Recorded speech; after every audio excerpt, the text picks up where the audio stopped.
I'm Holly. Oh, Julie and Haley show. All right, ready? Okay, we're good. Hi. Hi, take 3. Take 3. This is our 3rd attempt of this, so if it seems a little unauthentic at first, bear with us. We'll get there. Okay, again, thank you for letting me come to your room. Anytime, really. It's always such an awesome experience. Thanks. It's fun to have like a second pair of eyes around there Isn't too. that fun? Yeah. I felt like that, like when I taught in special ed, that was like the best part about it because you constantly had someone else to like reflect with after and talk about, and it was like non-judged. It's not an evaluation thing. It's just like truly growing together, and you can kind of be like, well, that stunk, you know. Right. I didn't notice that. I didn't know that was happening. Exactly. Right. So I kind of hope that this is how this process goes, other than the fact that we're on tape. We're just going to ignore that. We're going to pretend we're not. We just don't usually, I feel like we're sitting really close to each other and we don't usually do that. I know. It could be on this talk show. So I always want to start with there's always positive with you, Julie, but I want to give you credit and I want to tell you what an amazing job because your class is such an interesting mix. Your class is the inclusion class and you're also the ELL class and you also have several RTI kids. So you have a lot of needs in there and you've got a lot of strengths in there. But to run something like the Writers Workshop, which is a very independent process, is a huge undertaking for a class with all of those different learners in there. And it's just a really seamless process. And you can tell that the kids know what's expected. They know the process. They know their role whenever you're at the back table and you're working with students on editing. When I listened to the kids talk, there was comfortable talking, but all of it was on topic. They were looking at the different things they could write about. And I also noticed that they're real comfortable with their thinking maps and be able to brainstorm. And that's huge because that's a big piece of writing. And I also saw that several of the kids had different pieces in their writing folders, which shows that you're teaching them that writers can work on this piece and work on this piece and everything. And our pieces are continuing. It's not just we're going to do this, we'll do this, and it looks pretty and we'll send it home to your parents. So I just thought that was incredible to see. So you were starting out before we got interrupted twice by my computer on what was working. So if you want to go back to that. Right. I was saying ShareChair it works. And that's working really well for me. And that was the thing I said. For a long time, I would cut that out if I didn't have enough time. Like years before, I would we don't have time for that. Let's move on.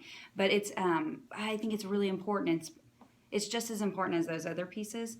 And I also used to think that you had to be completely published before you could go to ShareChair. And I don't know when that switch happened, but I at some point realized no, you can go at any step, even in the the planning phase, because they can benefit from each other when they hear how they're working through a step. Yeah, it was really cool because your student was talking about how she had a box, and you let 4 students ask questions, and each of those questions, you wrote them down on a Post-it note, and she brings those back, and that is going to make her writing so much more rich. Right. Because what did the box look like? What did your elf look like? Where was the box? When did you find the box? And all of those questions are going to take that simple sentence that she had written and help her add so much more detail to her writing. And that wasn't guided by you; it was guided by her peers. Right. And they then the next 2 days were using that to improve their own writing, which is what I want them to do. So that was really neat to see, especially when they came back to conference with me. I heard, while I was talking to this student, I heard these students talking about, they were describing things in their story, and so we were able to use their feedback. Yeah. That's awesome. Yeah. What did you learn from that? It's important just to let go a little bit and let them drive the instruction sometimes. Yeah. So I don't always, my writing workshop plans aren't always, well, they're never concrete, because there'll be a switch or something will happen, and when they go back to write, and I think we need to address that now at the when we wrap up, and so we'll go to that point, or the next day. Like, I feel like I can't ever make writing lessons like so far out, because something's gonna drive that instruction elsewhere. So, and that's just authentic writing instruction. What surprised you? How good their questions are and how much they can help each other. And it's not always the students that are so like the best readers. They're not the ones always helping. It's those ones that are just, have that natural born leadership or something, and so when they understand how to help somebody, they can. They're asking them questions. Well, did you think about this? And I can't always hear all those conversations. That's why it was nice to have you in there, because I try to eavesdrop, but I'm also focused on your editing table. Yeah. Yeah, that was really cool to hear all the kids, because you allow conversation to happen during that time. You don't require them to be silent, and they respected the volume level, and the music was nice because that kept them motivated to be able to hear the music, but their conversations were really on topic, which is neat to see with children that age, that they can stay on that topic and they're motivated to, not because they have to, but they enjoy it so much that that's what they talk about. So what are some challenges that you have or concerns that emerged during that lesson? There's always a few kids that I feel like they just don't use that time like I want them to, and so it's hard to figure out how to get them to be working and kind of self-motivated there, and so that's a challenge. It's also a challenge. I've tweaked so many things since, like, if you came in at the beginning, come in like a few weeks later, I'll try something, and if it doesn't work, we back off of it and try tweak it a little bit. Like you saw the binders in play, and that's very new. So we had just transitioned from like a writing folder to a binder, because I wanted them to start organizing their work into expository, personal narrative. What else do I have in there?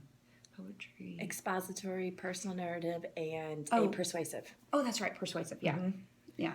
So that's like the new step, is getting them to understand how to utilize that. Yep.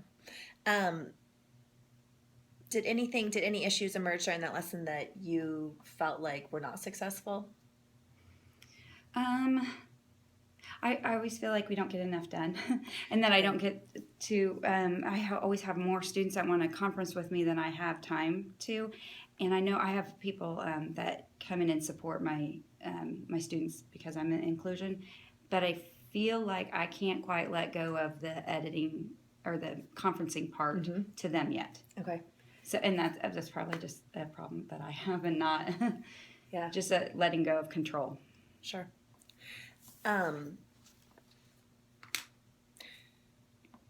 What do you think needs to change?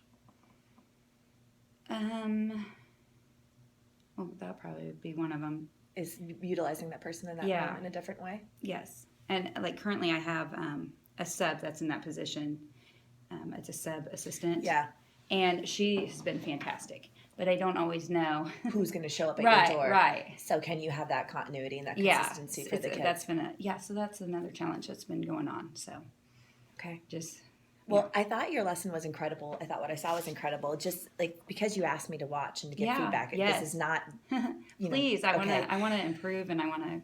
So the only things that I could think of, like just by watching, was that, and I think that you probably do this already because you mentioned it before, but like having that time at the beginning to have that mini lesson ahead of time, I think would give maybe those kids that you don't know that they actually utilize that time well or are sure what to do next. I think that having that mini lesson at first will kind of bring them back to, oh yeah, this is what we're writing about today. Right. We're writing about a personal narrative, and this is an example of it. And it gives you that think aloud time of like having that sentence and being able to show like, well, I could add more details here, so that they have a takeaway when they go back to their desk of, my challenge to all of you now is when you go back to your seat, you pull out your sentence and you add 3 new details to your sentence. So they have a goal. And then possibly some of those kids that, because you just have some really even physically challenged kids, is that maybe when that person comes in, you can have like each kid could have a Post-it that this is their goal for the day, so that it's that visual reminder to them that's stuck on their writer notebook of today. This is my goal to get accomplished. So it's self-motivating and self-driving, and then whoever's in your room can already see that Post-it note as well, so they know what they should be looking for that kid, for those specific kids that have a hard time being intrinsically motivated during that writer's workshop. So that just might be a quick glance idea, so that person can be really beneficial. And that would probably work really well with. I don't know if I could do that with all of them. Definitely not, because you've got lots of them that are motivated on their own. Like the 5 that need the help, like just a little Post-it note that says, "Today I will." or today I can. Yes. Maybe. Mm-hmm. And then it's also that visual check. Well, you can come by and see, this was your goal. And then is that product evidence? Are they utilizing that, and are they taking that, and are they using that time wisely? And then another thing I was just thinking of, and this is like just an idea I stole off of, and this is like the thing you never say in coaching, but I stole it on Teacher Pay Teachers. Yeah. I saw it on there, but when you're at that editor's table, your kids want you so bad to like see everything. So a couple of them will come up because they love you. I mean, you're like a light, but maybe like while you're there, some kind of symbol, like a hat or something. I have a tiara that I wear during reading. Do you? I do. Yes. But I don't know why I haven't used it during writing workshop, but So they know they can't edit, they can't interrupt you because like you were editing with a student and it was great editing. They were talking about the movie, the Trolls, and you were getting them to give you more details on popcorn and sour. And I got a kick out of the fact that you didn't know what Sour Patch Kids were. I had a moment where I'm like, oh, Julie, I thought we were connected, and kind of broke my heart for a second there. Sorry. Because that's a food group in my life. But then you had two kids interrupt you. And then you kind of had to come back to that kid. And I think that was such precious thinking time for that kid and for you. So maybe like a no interrupt. Yeah. And they had like, since you do have someone that's circulating the room, they could have like, I don't know, I saw it at the hot spot at Target. They had these little battery operated like lighthouses that they could turn on if they've got a question. Yeah. So they keep writing. Or even those little like push, those little push things lights that light up so that they know you can see that. I will get to you. I see your light is on, but you need to keep writing and move on past that so that they're not standing there like, well, I've got a question, so I'm going to hover or I'm not going to do anything else until I have that question answered. Yeah.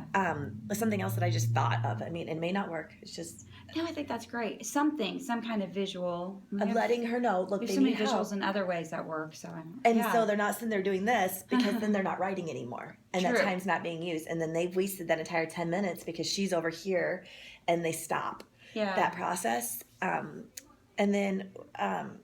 the other thing I was thinking, and I don't know, it might be notes. Oh, I'm going to write all this down for us. Okay, all right, good. Yeah, and like, we got a video. Notes? Oh, yeah, that's true. It's a minute 12. Okay, good. Okay. We're at 12 minutes. Yeah, well, I was trying to figure out, like, when I want to go back and remember that part. Oh, you can find that. Yeah. Well, I'll write this down for us, too. All right. And then also, I think, and I don't know, because it's so hard, because I'm sure that every day is different, and this is just like a snapshot.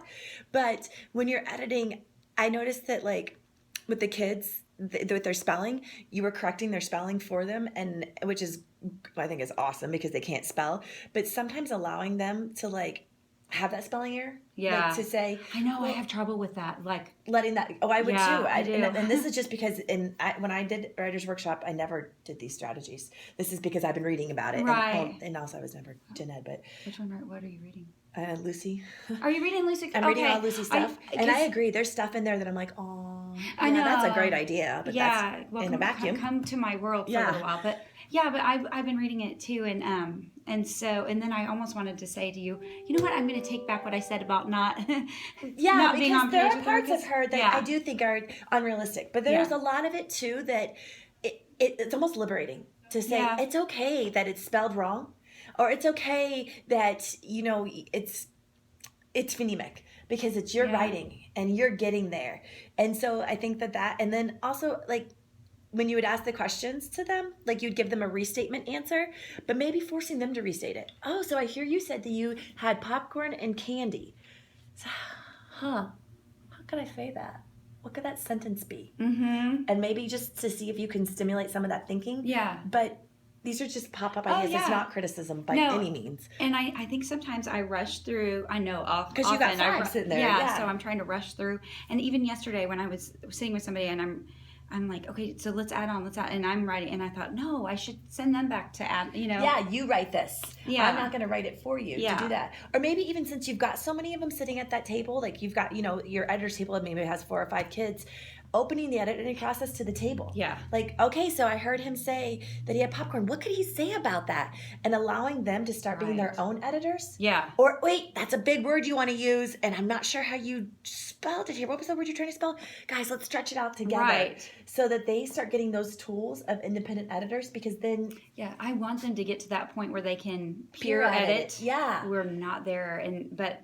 maybe having That's that fun. modeling time there, Right. and accepting the fact that when these pieces are published, it's going to be phonetically spelled, and their sentences are going to be, sentences they got from their peers, but then it's Yeah. authentic, it's their Yeah. pieces. So I don't know, those were just Yeah. some things that because you asked me to look at it and to think Absolutely. about it, those are some ideas that I had afterwards. Yeah. But just to see that process was incredible. And I agree, your share chair, that was just so organic and authentic. And to see that child walk away with 5 new ideas Yeah. for her writing was. And she was, you should come back and I do. see I her wanna come back. story now that it's added on. So can I come back again? And Yeah, can that be our next absolutely. coaching cycle? Can I Yeah. come back again and see Yes. the writing process and see how it grows and, Yes. and we can keep working through this together? Absolutely. Yeah? Yeah. Yay. Okay. So let's turn our video off and then we can plan our next lesson.